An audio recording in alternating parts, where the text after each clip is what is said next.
Welcome back, Patriots. We have Donald Trump touting affordability. The Lone Star State has a Senate showdown, which is truly bewildering. And we're talking about vax standards being revised in today's episode of the Bald Brad Show. Well, let's just jump right into the news. Trump is kicking off an economy tour. Yes, you heard that correctly, an economy tour. If you hit that like and subscribe button, that would also greatly help support the show if you haven't already done so. Thank you to those that do hit that thumbs up button.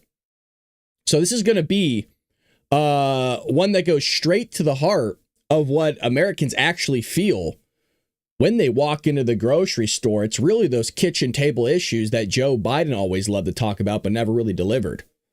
I mean, when people look at their rent bill, when they look at their 401ks, when the tank fills up, this issue is what they really feel. And President Trump is officially hitting the road, not for diplomacy, not for like this foreign policy stuff he's been doing, which is important, but for what is arguably the most defining issue, I think, and maybe you as well, the 2026 midterms.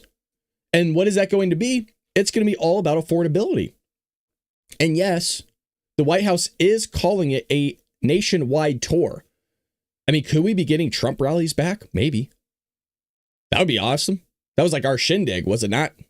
Live streaming the rallies. And let's be honest, it's a political triage mission because while Republicans have dominated economic policy for decades, really, the goodwill from Trump's first term is not carried over into his second term. So we have a very weird paradox taking place, a peculiar one, where Trump believes, and he does truly believe this, that he has delivered major economic wins. Voters, though, oddly enough, when you look at the polls and you kind of look at the data, voters are still feeling financially strangled.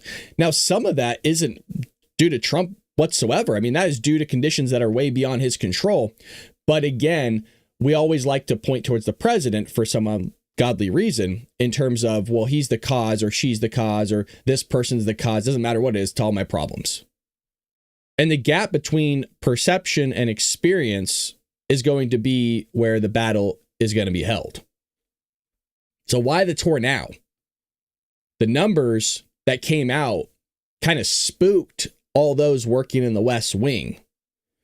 But make no mistake, this tour didn't just come out of nowhere, folks. It came out of New Jersey, Virginia, New York, where Democrats didn't just win. They won while running against Trump's economy. I mean, think about that. The stock markets are at an all-time high. Record highs. Gas prices we haven't seen in like 2 decades. We were just covering that on Dark Maggie yesterday, where people were paying like, what was it, $1.68 or something like that a gallon? That's nuts. So when these Democrats won in all these other states, it kind of rang alarm bells over there in Trump's White House like you wouldn't believe. So the data is showing this. 76% of Republicans view the economy negatively. And that's from Fox News in December of this month. That is crazy. 37% of Trump voters say cost of living is the worst they've ever seen. And that is from a Politico survey. Rent, groceries, insurance premiums, and utilities have risen much faster than wages over the past 6 years. And that comes from BLS and Moody's Analytics. I mean, when voters look back at Trump's first term, they remember cheap gas, stable groceries, rising wages, and these runaway stocks. And I got to say, we're also getting that. So I don't know where the disconnect is. And that's one reason for the tour here is a big communications movement. Sometimes people just need to see the proof. And the proof isn't anything wrong with Trump. It might be wrong with just you as the individual on the way that you're living out your life. Maybe you're living beyond your means. Maybe you're not budgeting correctly. I mean, there's all sorts of variables that go into this. It's not always the president. Sometimes it is. So now they look around and say, why doesn't it feel like 2019 again? That's what Trump is going to be trying to address on this tour, not by debating policy from the Oval Office, but by physically going into communities, holding down town halls and telling people, I hear you, I see you, and here's what we're doing. The problem is, things are bad if they're getting Trump out of the White House. He's old. It's not exactly the warmest of months to go out there. I know he's used to it. He's in New York. It probably ain't good, folks. And this is essentially the Trump version of FDR's, those fireside chats the guy used to do. Except instead of radio, it's airports, convention centers, diners, steel plates, and rally stages. Most probably just going to be rally stages and convention centers because he's so big and for safety reasons. But there is a messaging dilemma. And I've been talking about this since his first term, especially the second term, communication. It is horrendous from the White House. There is a unison in all the communication. Don't get me wrong. They're all kind of preaching the same story, just in their own way. And sometimes your voice and your message can get lost around that. There's too much coming at people, and you have to simplify things down for people. Is that a way of calling people stupid? Well, sort of. Yeah. The challenge is going to be this. Trump views himself as the businessman in chief, where he wants credit for the stock market. He wants credit for the GDP growth, the increase in 401ks, the tax cuts. But if he stands up on stage and says the economy is fantastic, while Americans are looking at, $2,200 in rent, $7 cereal boxes I saw at the grocery store the other day, $4 eggs, $500 car insurance.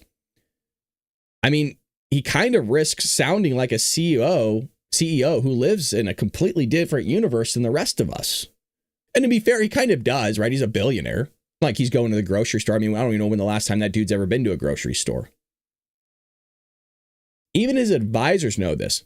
Politico reported that multiple senior officials begged him to avoid a mission accomplished tone. And Trump seems to understand that tightrope. On Tuesday in Pennsylvania, he said, quote, "We're bringing it down and we're coming down more. We're coming down a lot more." He's trying to acknowledge the pain without surrendering the narrative of progress, which is a very, very tough thing for him to do. He's done good. I'm not beating him up. The problem is the messaging and what Americans are feeling are completely different. And look, quite frankly, the numbers don't care about your feelings.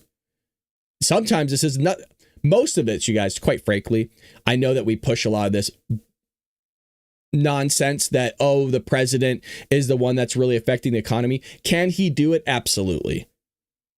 Absolutely. But not by himself. He has to have the help with others. The president doesn't hold that much power. So really, a lot of this comes down to the individual. I mean, again, the stock market is up.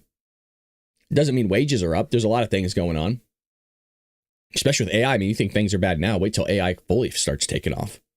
And then they got that sucker in robotics. You think things are going to be tough now. You're going to be blaming the president now for things. Wait in a couple of years. So we need to break down, like, what exactly is Trump saying? Like, what are his claims and the economic wins he's leaning on? That's what he needs to do. But at the same time, he needs to show the American people that he hears them, he sees them, and this is what his plans are for the next 3 years. He needs to break down the claims that there's the biggest tax cut ever, even bigger than his first term.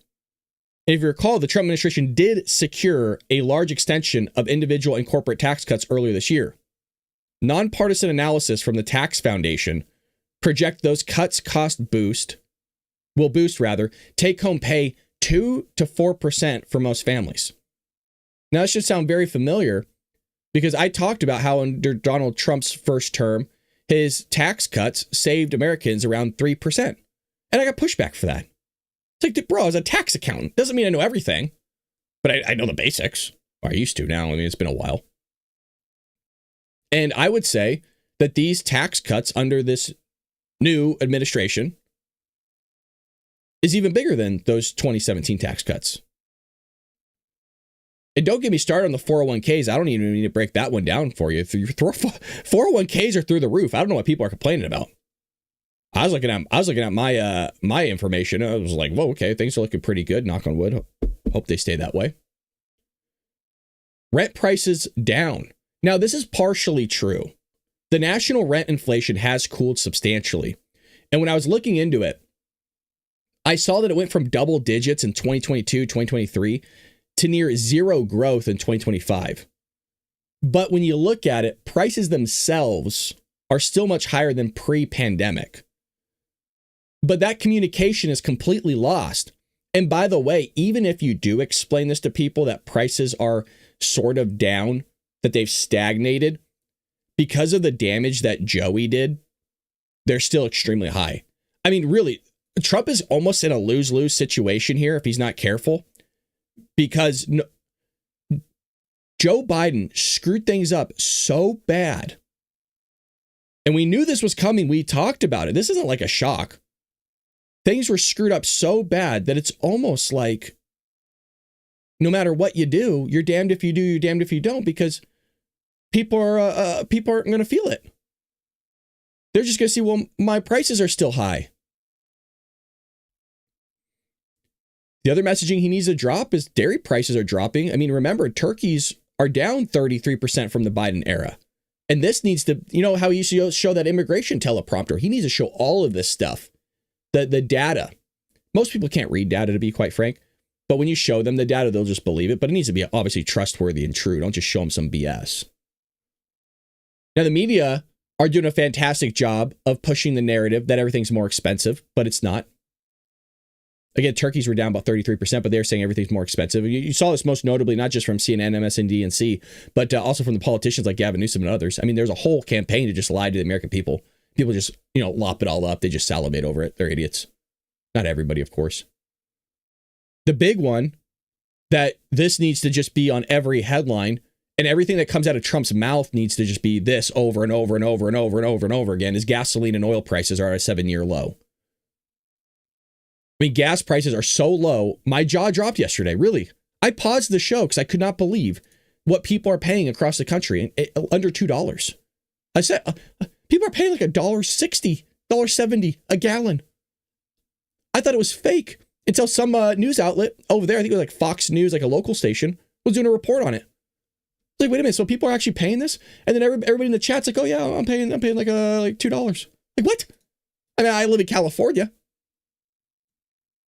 This one is verified, by the way. This is not like some baloney stuff. This is one of those great things. Whenever, as a president, you could talk to the American people about something that they can go engage with themselves and see physically, and verify it. And this is one of those things that they do every single week. This is a win situation. The thing that people engage with the most are family, work, grocery prices, gas prices. The U.S. Energy Information Administration shows average national gas prices falling sharply after Trump approved expanded refining capacity and strategic petroleum releases. All these years, and this is no shock to all of you. Please understand that. I know you guys know this. It's no shock to any of us that when you increase refining capacity and strategic petroleum releases, and by the way, you remove some regulations, you get a boost in oil production. Also with the help of the Saudis, to be quite frank. That is going on, but you get cheaper gas. We've been getting screwed. Oh, they're price gouging. They're price gouging us. No, they're not. I'm sure there's some element to that. They're not. Let's stop it. Let's stop being idiots. Again, I'm not going to lie to you guys. I'm not going to pretend to be stupid. I'm not going to pretend to be an idiot. I don't like doing that. I am an idiot, but I don't want to pretend to be one when I already am one. No, we just need to drill more is all we need to do. Remove the regulations, the red tape. And then after all the stuff we do, when we kind of like let the oil companies unleash, if they start price gouging us, then sure, there's an argument to be had there. But when you're going to say that's the main variable, I don't know. Egg prices are down 80% since March. Remember that was the big thing that we showed it. Donald Trump literally got sworn in and we were covering it live. And what was it? It was 15 minutes, maybe. It might have been less than that, but I think it was about 15 minutes. They started pushing. Oh, why is he not solving egg prices? The guy hadn't even actually left the building yet. He got sworn in and he was still in movement. Why are egg prices down? This is stuff they were pushing because they're idiots. Egg prices spiked massively due to the flu, the avian flu, and it hit around $4.82 per dozen in March, according to the data that I was looking at for all of you. They've since normalized a pre-spike level, And they're showing right now about $1.20 to $1.40. I mean, that's an 80% drop. So on the facts, Trump claims check out more often than not. So what's going on here? Why are voters still feeling the pain? Is there just an economic lag effect going on? And here's the hard truth that strategists know.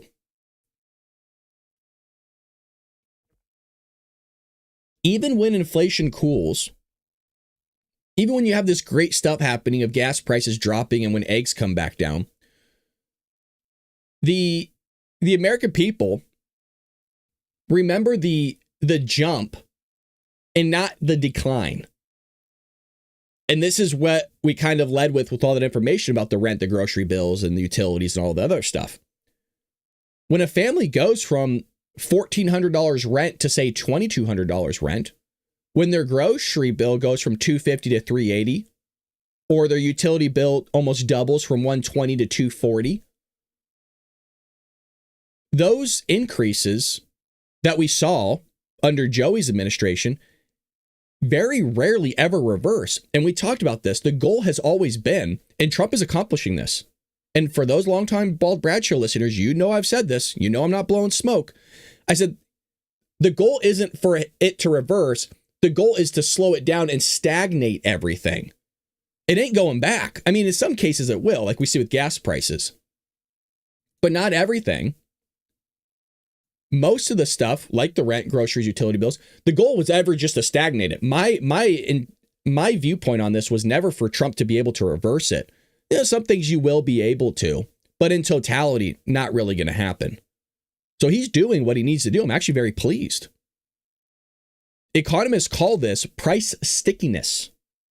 And politicians, depending on who you are, call it a nightmare, really. Because even if Trump lowers inflation to zero tomorrow, Americans are still living with Biden-era price levels baked into their monthly bills. This is not a Trump thing. This is Trump trying to solve and help you to the best of his ability a Biden problem. I mean, that's why Democrats hammered affordability in New Jersey, Virginia, and New York, and why it worked. I mean, think about that. They caused the problem, and the problem they caused, they campaigned on. I mean, that is a remarkable thing. And I'll tell you, I'm sorry, I'm not calling Democrats stupid. There's a lot of stupid Republicans too. There's a lot of stupid people in general, and I'm one of them. But at least I'm able to recognize when you're lying to me, and when you cause the problem and you have the cojones to campaign on it, that's some next level stuff, and it worked. That's the crazy thing. The problem they caused, they said it's Trump's fault.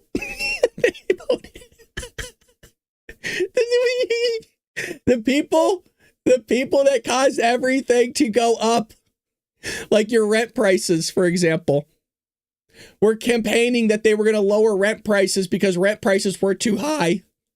In the same way, they pushed the Obamacare upon all of us. They forced us to have Obamacare, called the Affordability Care Act. And it's not affordable. And so what do they say? You need affordable health care. It's crazy. It's the craziest thing. And you all know it's true. Y'all know listening, it's true. There is a real political question to be had here. Can Trump reset the economic feeling? That is a tough thing to do, to change people's feelings, because as we know, people's feelings, they always change. Historically, as you all know, presidents win or lose midterms based on one thing. Do people feel richer or poorer than they did before? And that's why there's always that, famous clip, I believe it was of Reagan. Are you better off today than yesterday? Or 4 years ago?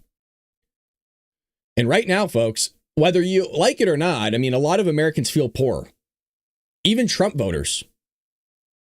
The tour is not about data. It's not about charts or indices or the CPI spreadsheets, things like that. It's not about that. It's about emotion and convincing people that things are improving, that the trend line is heading in the right direction. The issue is that when you're playing on people's emotions, just because you show them the chart and data doesn't do anything. It doesn't. I don't. For some people, it does. Please understand. And truthfully, it's actually mostly conservatives that's going to cater to. And this is a problem that everybody's talked about regarding the Republican Party or just right wingers, because we tend to think logically. We like to use data. We like to analyze things a lot. That's what really speaks to us is logic and reason, not emotions and feelings. A lot of Americans, just a lot of people in general, that's how they run. That's how they operate, off emotions and feelings. There's a lot of people that make decisions off their emotions and feelings. Very scary people to be around, by the way. You do not really want to be hanging around with people, nor yourself, not that you have a choice, with people that make decisions off feelings and emotions. You have to completely remove that, because feelings, emotions change very rapidly, very quickly. You can make a lot of irrational decisions. This is a very tough thing, and Trump has his work cut out for him if he plans on actually changing the American perception. More importantly, the feelings of people. What the media isn't reporting is the global forces behind U.S. prices. Don't think that Trump knows this, and you guys know this too, but don't think that the media is going to come and be the savior. This would help tremendously on Donald Trump's messaging and his communication if the mainstream media would actually do its job and be media outlets like they went to school for, of being, hey, non-biased, report the news, what's going on. But they're just going to puppet the Democrat Party like they've always been doing ever since I've been alive, ever since you've been alive. When you pull back the curtain, a huge part of affordability issues come from factors that the media, quite frankly, barely discusses. And I'm not really sure why. The first one here is I have a few bullet points that I got for all of you. The post-2020 global supply chain fracture. And this came from a Harvard Business Review. And they described that fracture as the largest supply chain disruption since World War II. That's one reason why you're having these issues. And again, we're talking about affordability issues that correlate to the factors that cause the issues. You also have a permanent labor shortage. There are people available to work. They're not willing to work. So the U.S. is missing, and this number kind of ranges depending on what you look at. I found 3.2 million workers who retired early or left the workforce post-pandemic. But what we're having is a generation that doesn't want to get up and actually go to work. And that's what they were talking about regarding people tapping into healthcare and other benefit programs that are able-bodied, if you want to use that stupid term. They're able to get up and work. They just don't want to. They want to sit on their parents' couch in the basement, play video games all day, and do absolutely nothing. You also have China's manufacturing slowdown. And whenever I bring this up, I don't know why. It's just what's out there. Go argue with the people reporting on this, not me. I'm just getting it from the news and also what I'm seeing from people talking about China. China's manufacturing has slowed down. The real estate market is terrible. And I talk about this and people are like, well, I live in China. I've been to China. China's not struggling. No, they are. They really, really are. I mean, you could say that they're not. That doesn't make it true.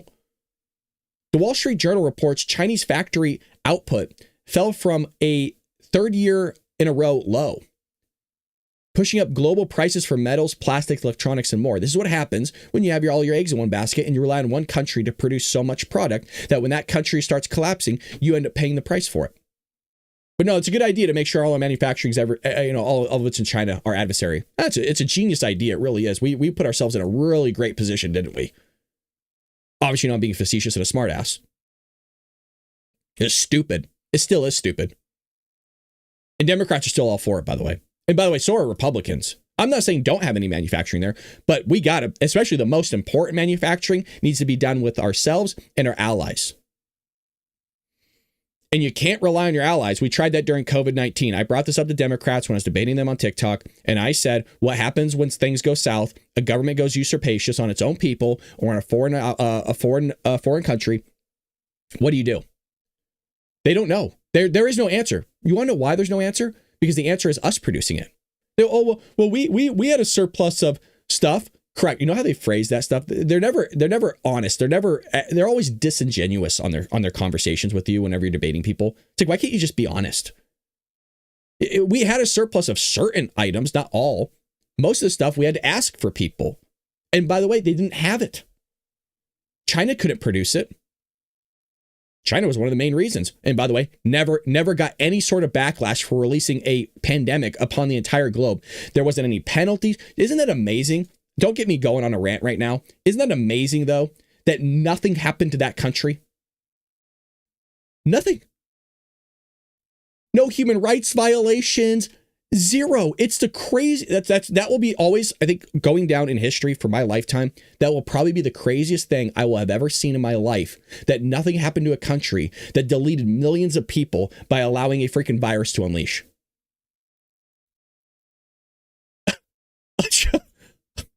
And by the way, Donald Trump's fault too. And what do I mean by that? Dude hasn't done anything against China. Oh, he did tariffs. Oh. Yeah, no, don't get me going. We got more stuff to cover here. There's also inflation, but inflation in regards to insurance. So check out these numbers. It actually kind of bewildered me a little bit here when I was looking at these different types of insurance and kind of how they climbed. Auto insurance is up roughly 21% in just 2 years. Homeowners insurance is up 35%, but that's in disaster-prone states like California. Health insurance is climbing 7 to 9% annually, which is not good, not affordable. But what's in the title? Sorry, what? Oh, it's called the Affordable Care Act. That's right. Yes, your premiums, they're going to go down. And the American people are going to get the health care that they deserve because health care is a human right. Right? That's always how he talked. I'm going to spew a bunch of nonsense to all of you because you're idiots. And you'll believe it because I'm saying it with pauses in my voice. None of this, by the way, is solved by a presidential executive order. None of this really has to do with the president of the United States if you really think about it. But this is the part that the voters rarely want to hear. Trump's trade, energy, deregulation moves do chip away at the pressure faster than economists expected. And that's the nuance that the media doesn't want to give him credit for. They're not going to. Trump is doing good here. He is. I mean, I will say he's doing the best he can.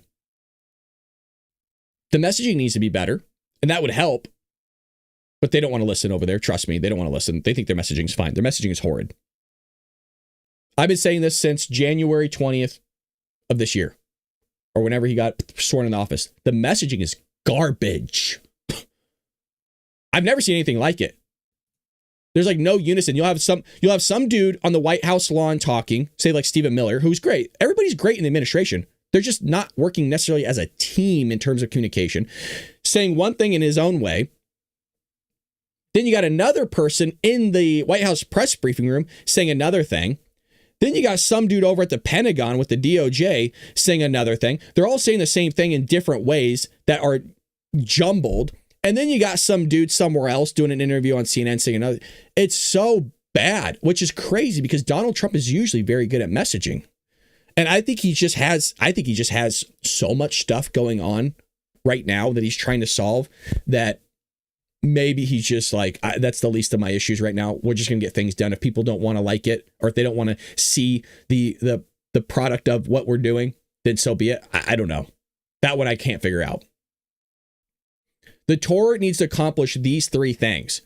Convince Americans that progress is happening, frame Democrats as the architects of the affordability crisis, and show empathy, not a victory lap.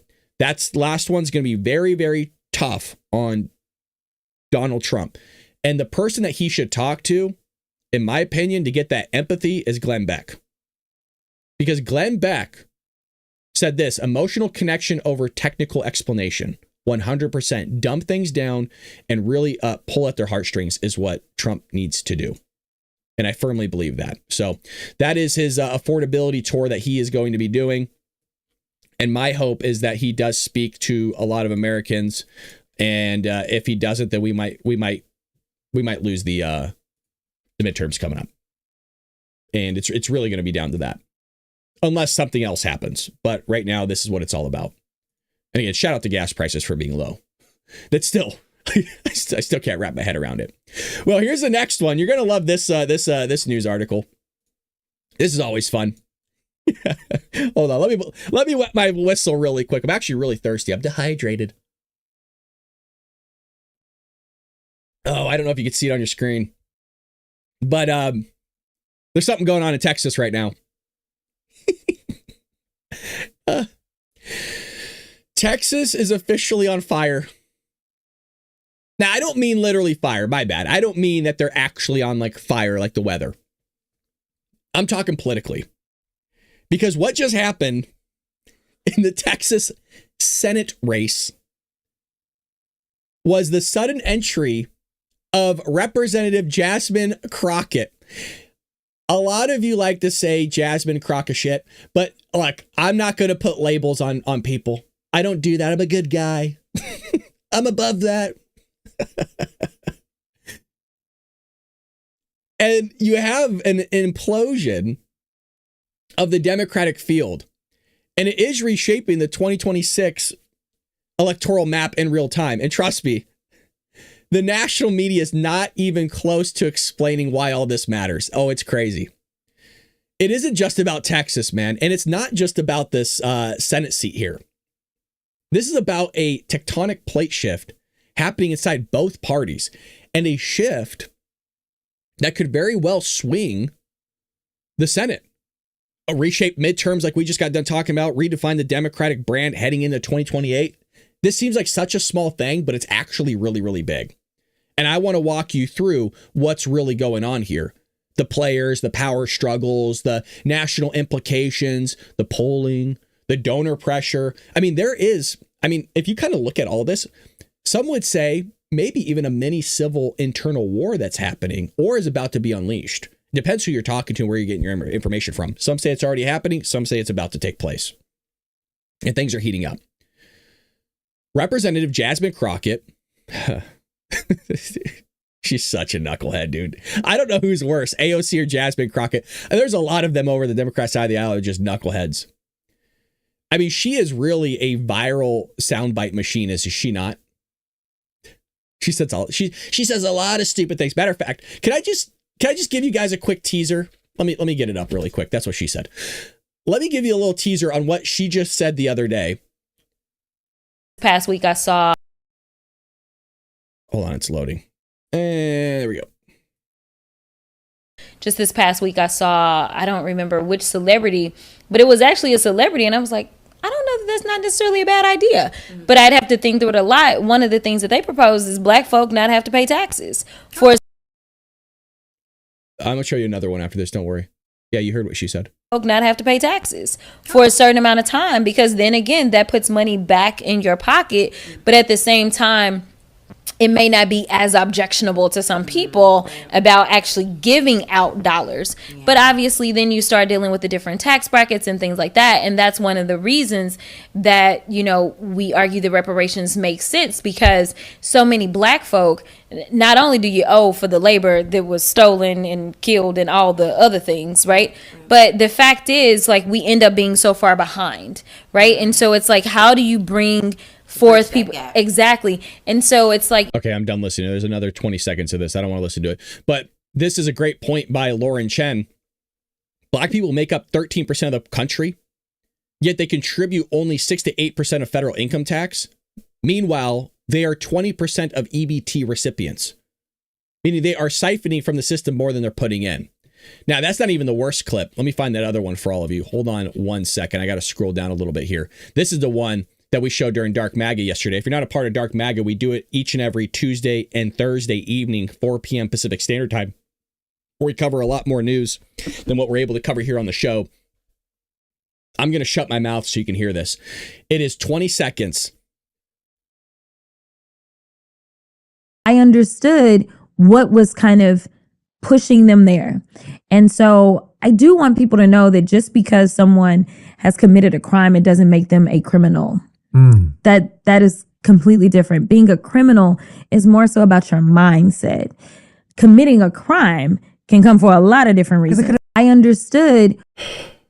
For those that are just listening to me, because I know you guys are doing other things, I was holding my breath, or else I would hysterically be laughing into the mic. Committing a crime. This is the exact quote. You just heard it. I'm sorry. There's one moment. Committing a crime doesn't make you a criminal.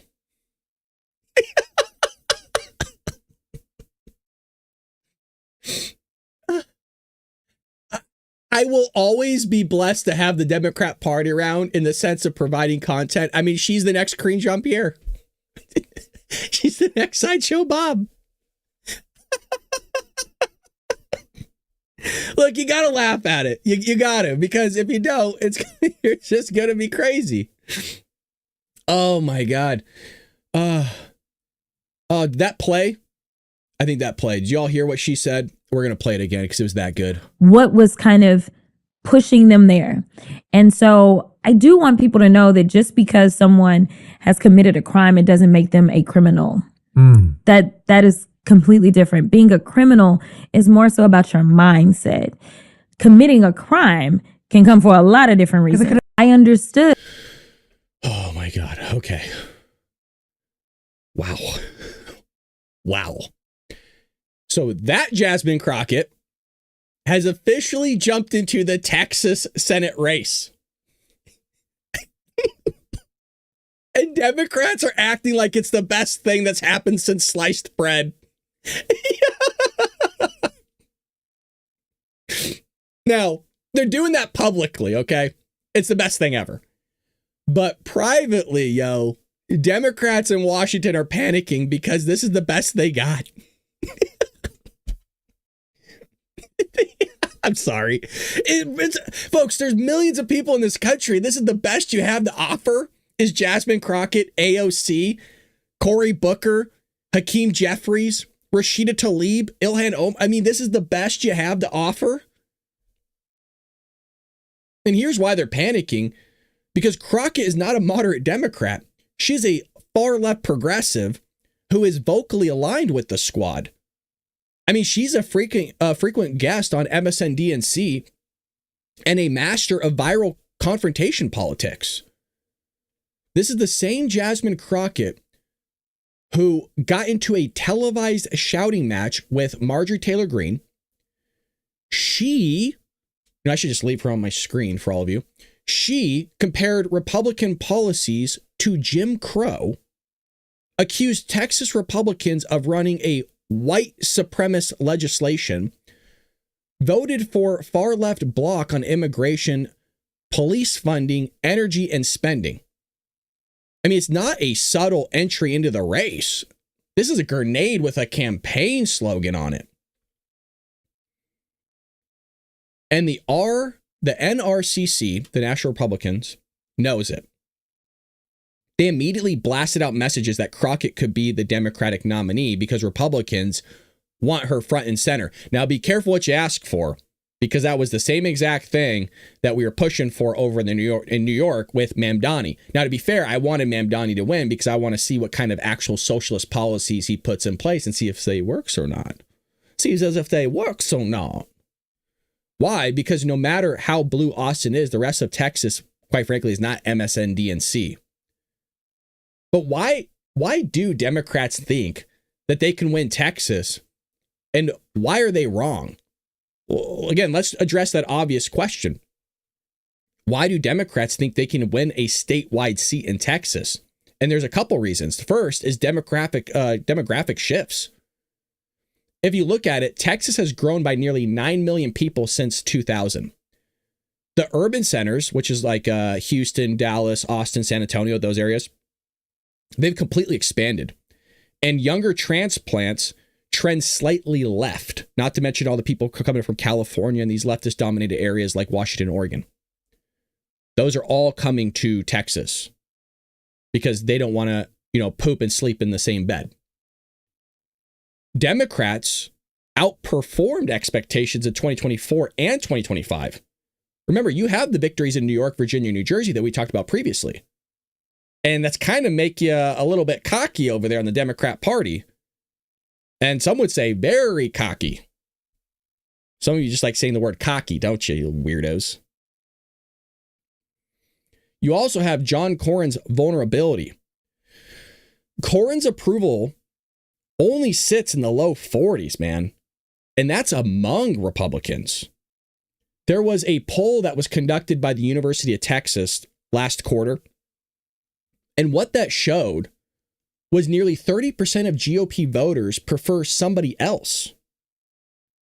But here's the part Democrats keep forgetting. Texas is still a +8 to all the way a +12 Republican statewide race.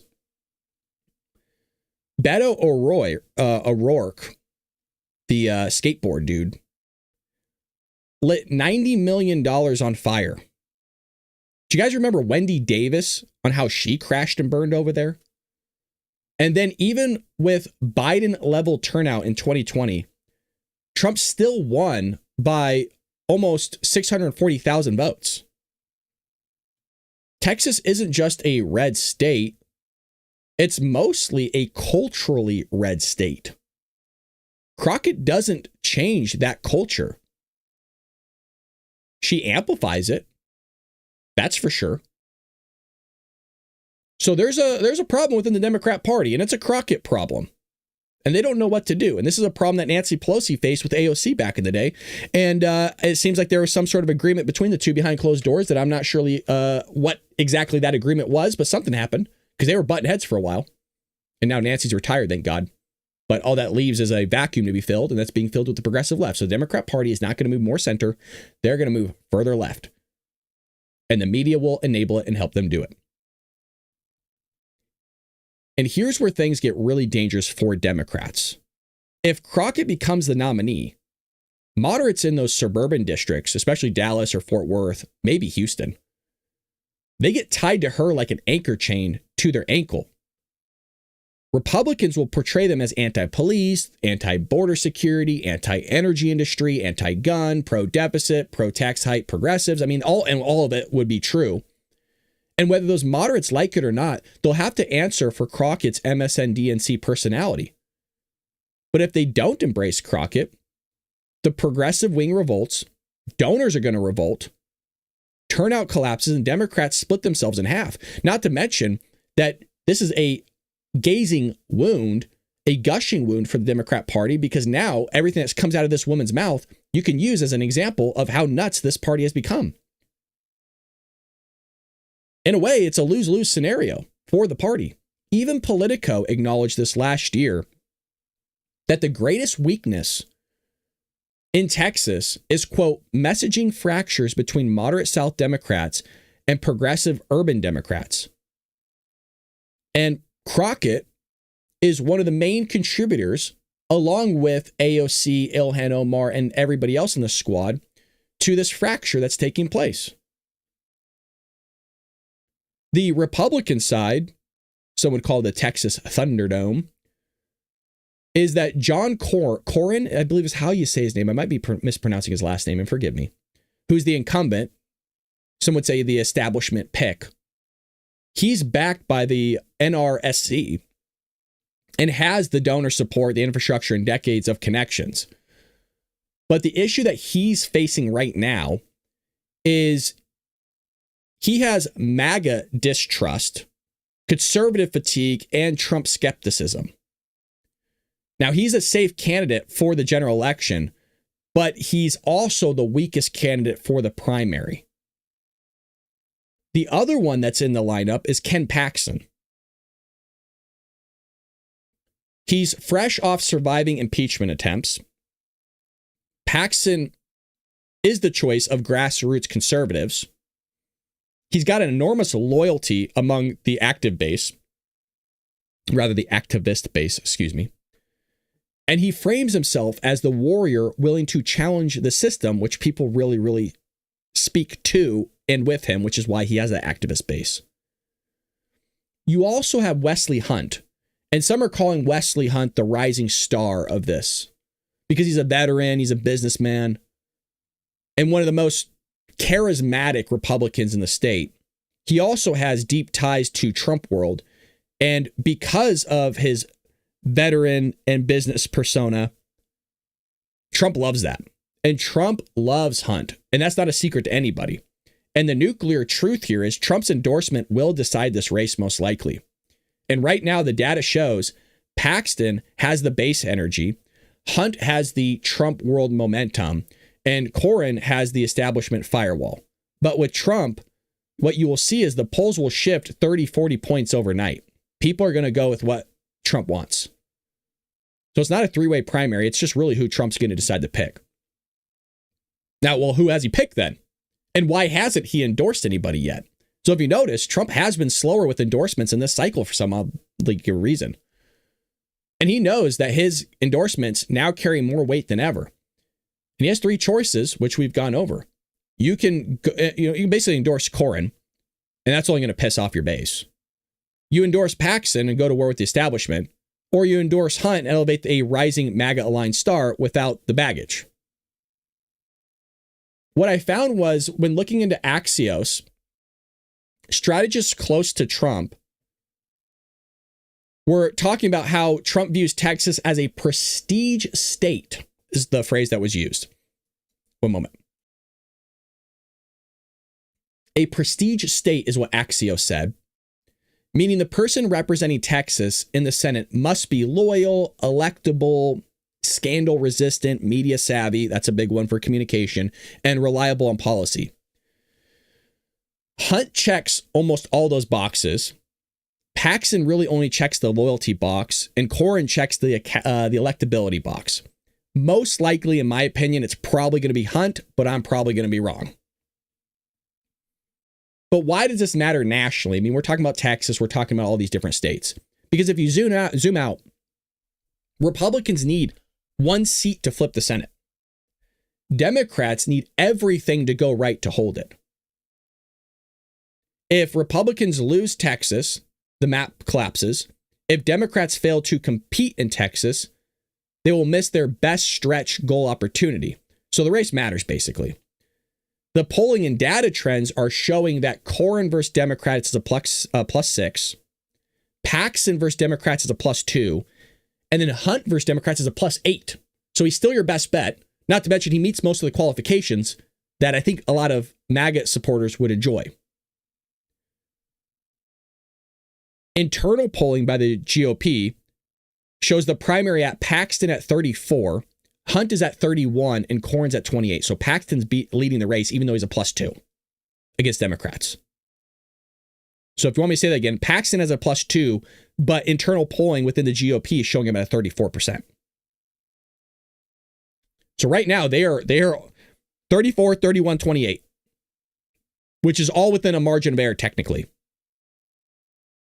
So this does come down to who Donald Trump's going to endorse, basically. So not only did I give you the fluff, but I also gave you the numbers. But Jasmine Crockett, man, she's running. Can you believe that? All the stupid stuff that came out of her mouth. Oh, God. You're going to love it. It really is incredible that you could be so stupid and go up to the highest levels of office. And I have a running conspiracy theory, and you guys know I talk about it quite often. My running conspiracy theory is that Jasmine Crockett very well might be the next vice president, because in that party, when you say stupid things, and even better, when you do stupid things, you do move up to the highest levels of office. You saw that with Gavin Newsom. You see it with Kamala Harris, Nancy Pelosi, Chuck Schumer, all of them. All of them. Joe Biden's the biggest one. Barack Obama's another knucklehead one. I don't know what it is with that party, but they just love electing idiots. And they'll run on their idiocracy. That's the bewildering thing. They will elect idiots that caused their problems. It's like idiots electing idiots. And I'm an idiot. Look, at least I admit it. That's the thing. Is there's people that think they're not stupid, but they are stupid. I know I'm stupid. At least I acknowledge it. At least I acknowledge I'm not better than anybody in the chat. I just have a camera and a microphone, and I just give you the news. I don't even really give you my opinion if you think about it.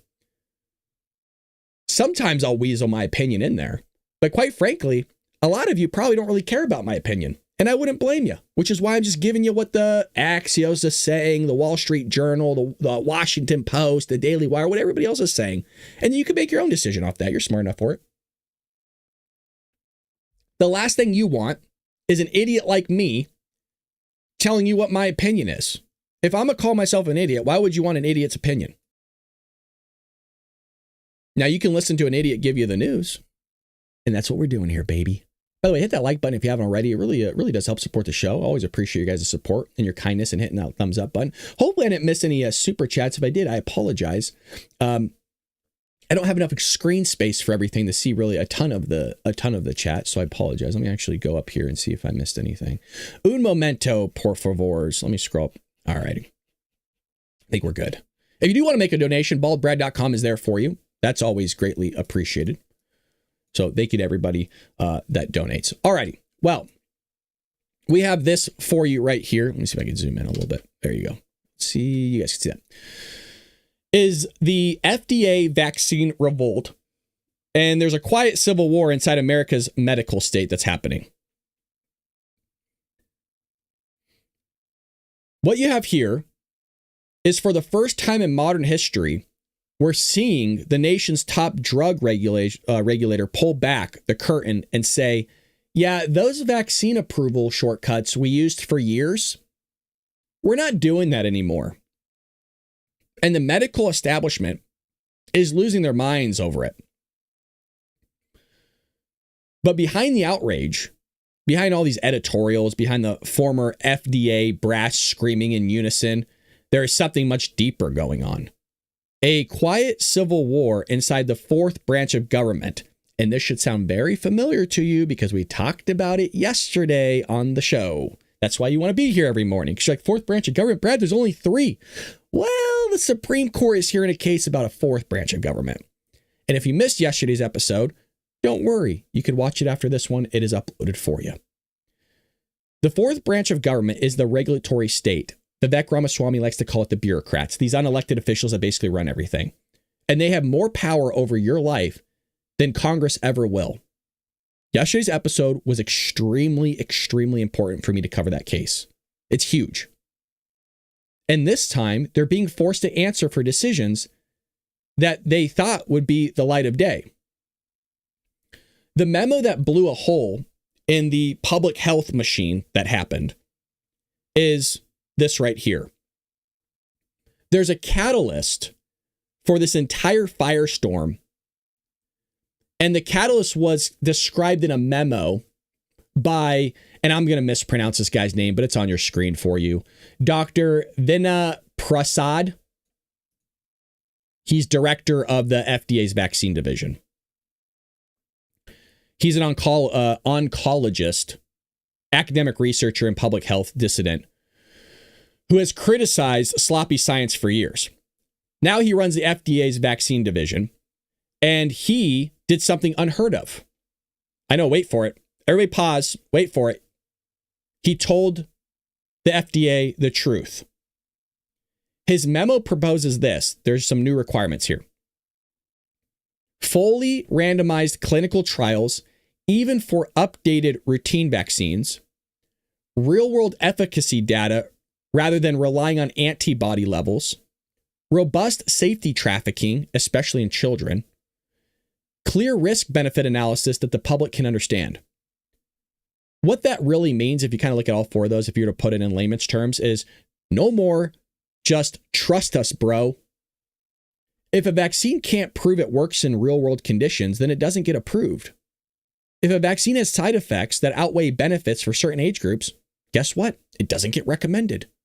You can tell this is just all common sense, right? But common sense went out the door a long time ago for some ungodly reason, and I don't know why. The memo references at least 10 children have died, quote, after and because of receiving COVID vaccines. The phrase after and because of is not something bureaucrats throw around lightly. And this wasn't political rhetoric. This wasn't a scientific indictment. What it means is the FDA has data showing causal linkage. It's morning, forgive me. You also have prior leadership did not fully investigate this whole thing, and the old regime's safe and effective narrative is cracking. And that's why the establishment is panicking over this. Within 48 hours, you had 12 former FDA officials releasing a coordinated editorial attacking this individual, Prasad. And I want to translate what they've been saying in just one sentence, all these 12. What they're basically saying is, how dare you question the system that we built? They accuse the new standards of, and these are exact quotes, by the way, casting unwarranted doubt, rejecting longstanding science, slowing innovation, and creating unnecessary barriers. I mean, they sounded like a union boss who's upset someone mentioned accountability, right? That's what it sounds like. But the irony of all this is these former officials presided over emergency use shortcuts, post-market surveillance failures, immunobridging approvals instead of clinical trials, and booster authorizations based on 8 mice. Yes, you heard that correctly. 8. The number 8, and then mice, M-I-C-E. The booster authorizations came off 8 mice. These are the same people that are going to lecture him over their psycho behavior. I mean, it's crazy that they're going to lecture the American people on scientific rigor. It's just bewildering, man. Even Dr. Scott, I can never pronounce last names, Gottlieb, who is now on the Pfizer board, went on CBS to warn that requiring proper trials might, quote, hamper vaccine effectiveness. So if you require proper trials, it's going to hamper vaccine effectiveness? Really? I mean, can I just ask an obvious question for everybody here? How does testing something thoroughly make it less effective? It's just a question. Look, I'm not a scientist in the same way Ketanji Brown Jackson's not a biologist. What's a woman? Folks, it doesn't. It only makes it less profitable. And that's the real panic here. It's all about money. How does vaccines and how have they been approved for years and what the public didn't know? As always, when you pull back the curtain on all this stuff, for decades, the FDA relied on small immunogenicity studies, antibody titers instead of protection outcomes, and surrogate markers instead of real-world impact. That's not a rigorous vaccine science, right? It's always follow the science. Listen to the professionals. They know what they're talking about. What you really had was some sort of a regulatory loophole with a lab coat on. That's really what was going on here. Seasonal flu shots, folks, that was approved on antibody data. Updated vaccine for these COVID boosters, sometimes, that's a key word, sometimes approved on animal models alone. Yeah, you heard that correctly. COVID boosters sometimes were approved on animal models alone. Pfizer's 2022, their booster, was authorized after, get this, you're going to love it, 8 mice, 0 human participants, no actual infection data, and no side effect comparison. Please understand, this is not conspiracy. This is in the FDA and CDC documents alone where we pulled them from. Parents weren't told this. Most doctors, you guys, were not told this. And when you have independent scientists pushing back, like Peter Doshi at BMJ and UCF's Dr. Prasad here, you also have some people from Hogue. They get treated like they're heretics, like they're crazies, like they're speaking nonsense. But what's crazy is those heretics are now proven correct. Those conspiracy theorists are all proven correct now. It's amazing. Just like all of us, right? We're tinfoil hat conspiracy theorists until the truth actually is revealed and it comes out that, oh, we were right all along. How many times have we been right? It's really bewildering. I mean, somebody should do a counter here. Why does Prasad's memo even exist then? Because the unanswered questions about COVID vaccine safety need to be addressed. And the memo references at least 10 pediatric deaths that were linked to the COVID vaccines that caused it. I would say that's not a small number, because historically, if you look back, the 1976 swine flu shot was pulled after 53 cases. The RotaShield vaccine was pulled after 12 confirmed cases. The Cutter polio incident changed American law. I mean, the standard used to be, if there is serious harm, we stop, we reassess, and we communicate. But for some reason, COVID broke that standard. And we know myocarditis risk in young males was significantly higher than originally disclosed. Dose pacing rules used in Europe were ignored in the United States. Post-vaccination injuries were underreported in early FDA summaries. Autopsies in Germany and Japan linked rare pediatric deaths to myocarditis. And U.S. parents were told none of this. So the memo is not exactly radical. The memo is just normal scientific ethics returning from the dead. And for some reason, they're losing their minds. And what is that reason? Money, cold hard cash, the moolah. And Health and Human Services, by the way, is siding with Prasad here, the one that is calling them out. Because Prasad takes shots at these, some will call them the old guards, the people running the show.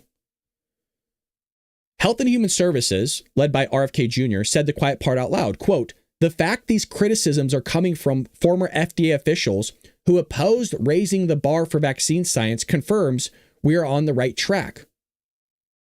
I mean, that's an extraordinary statement. They're basically saying, yes, the old FDA cut corners and we're cleaning it up. We all knew this. By the way, this is not news, but it's just like being revealed now in a more, I guess, broader view, because now you have actually the government behind what's being pushed here. HHS press secretary Emily Hillard doubled down. She said this: "The American people deserve evidence-based science. We are moving toward a higher standard. We will release documents confirming prior failures to investigate pediatric vaccine deaths." I would say some would say as well, this is unprecedented transparency. If the Trump administration follows through, this could reveal internal safety memos, autopsy reviews, suppressed adverse event data, and correspondence with pharmaceutical companies. And this could reshape the public trust landscape around vaccines just in general. It's not fear-mongering. Some people will label it as that. That's not what it's about. It's just finally telling the truth and getting the information out to the American people and letting them decide what they want to do. If you want to decide to take a booster shot based off 8 mice, then go be it. No human trials, nothing of the sort like that. Go do it. It's crazy that the same people that came after Donald Trump for saying, inject something in the veins. What was it? Not Clearox. I don't remember. You know what I'm talking about. Even though that's not what he meant. Those same people are the ones that are telling you to take a booster that was just tried on 8 mice. Well, stop traffic. That's a big deal. 8 mice. Oh.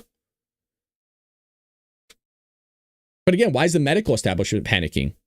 If it's not true, what's the big deal? If you have these former old officials coming out saying, yeah, this is what's going on. Well, what's the panic about if they're not telling the truth?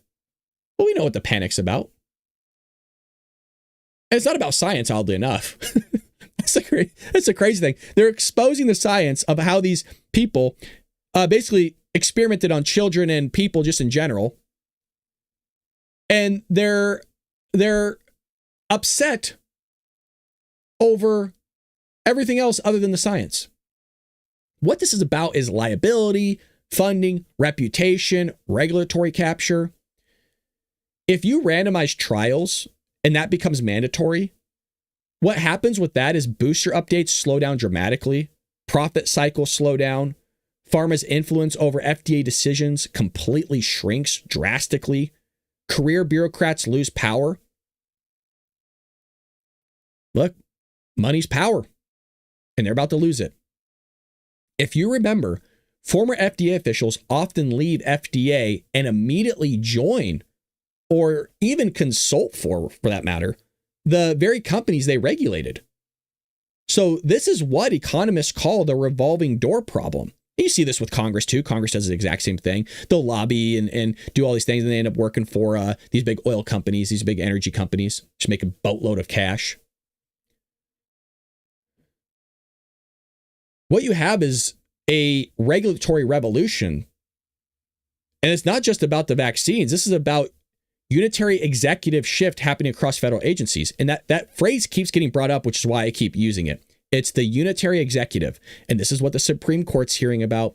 This is what the whole conversation's about, is these bureaucrats, these unelected officials that are telling you how to live your life, and not only how to live your life, but with really, really big consequences. Like we saw with COVID, like we're seeing with all these vaccines. Now, I'm a fan of vaccines. You might not be.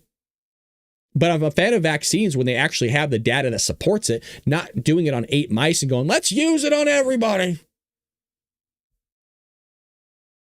What we're seeing is FDA reforms, which is nice. NIH leadership shakeups, which needs to happen. CDC restructuring, thank God. And HHS demanding accountability. For decades, public health agencies have operated with zero transparency, zero accountability, and zero external oversight. COVID cracked all that open. And the memo kicks the door down that was presented by Dr. Prasad. This is the medical version of the Supreme Court's move to rein in administrative state that we covered on yesterday's show. Again, please go back and view that if you haven't already, because that's a Supreme Court case that is massive, massive, massive. Because again, there's people that are unelected that nobody can fire, and that's the whole conversation. Donald Trump, as the president, when they're under the authority of the executive branch, should be able to fire them because they're making decisions that aren't low-level decisions. They're making high-level decisions on how you will live out your life, and they are not elected people. They do not have a right to do that and not be able to be fired. That means nobody's in control of them, and that, quite frankly, means, and this is why they're calling it the fourth branch of government. When you zoom out, this isn't about anti-vaccine. It isn't political. This is a pro-science integrity movement. For years, we were told to not question things, to don't ask for the data. Experts know best. Follow the science. Safety signals are misinformation. Now, the FDA itself, under Trump administration leadership, is saying, hey, actually, we should question things more. Oh, gee, sounds like science, doesn't it? When science questions things. Actually, the public deserves deeper data, and we actually deserve real trials. This is the beginning of a new chapter in American medicine, I hope. And it's one that regulators answer to the people. Science is transparent. Data is not ideology. It's driven policy. And safety signals are acknowledged and not buried where people can't access them. So when they send their kid doesn't grow a second head. The public becomes part of the process again, and that's what's needed. The era of trust us, where the experts, is over, because a lot of experts are actually idiots. And you see that within the education system. That's why people are going to UCSD with 4.0s in math, and they can't do basic elementary school math. That is not satirical. That was proven in a UCSD study that we just covered not too long ago. Harvard has the same data. So does UC Berkeley. Some of you just spit out your coffee because you didn't know about that. All righty. Isn't science all about questioning things? Exactly. Exactly, Joshua. You said it correctly. But you can't question things, but you got to follow the science. But the science didn't question anything. Yeah, but you got to follow it anyways. Yeah, that's how it works. That's how it works. All righty. Well, thanks for everybody joining me this fine morning. We'll be back here tomorrow at 6 a.m. Pacific Standard Time for more Bald Brad content. And I hope you're all appreciating the content that you're getting. If you are, make sure when this goes live that you upload some stuff to us. That will always be appreciated. The porn in the schools, the grooming. I'm going to send you over. You probably heard a little bit of background. I'm going to send you over to Sean's show. We're going to rate it. If you're unfamiliar with what rating is where we send everybody in our chat over to another show. We could plug ourselves. Sometimes they give us highlights. And then you actually no, let's send you to Wendy's show. I like Wendy. The meltdown the other day, talking about She how always he has called good content. So I'm gonna raid Wendy's show here. One moment. Let me get her info. And don't plug us too much. We're there to raid and make a splash, but they know who we are over there. So let me get to my chat here. Forgive me. And we'll do /raid Wendy show. There we go. All righty, folks. Well, take care of yourself. Have a blessed day. Pray for this country. Pray for Donald Trump. Pray for you and your family and all the MAGA supporters, all the Trump supporters, all just the patriots in the chat. Doesn't matter if you're a Trump supporter or not. Pray for everybody, folks. And we'll see you a little bit later here on the Will Brad Show. Take care, patriots.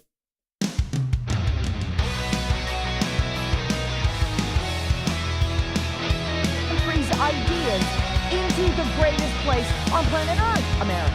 No more. I've also announced a permanent pause on third world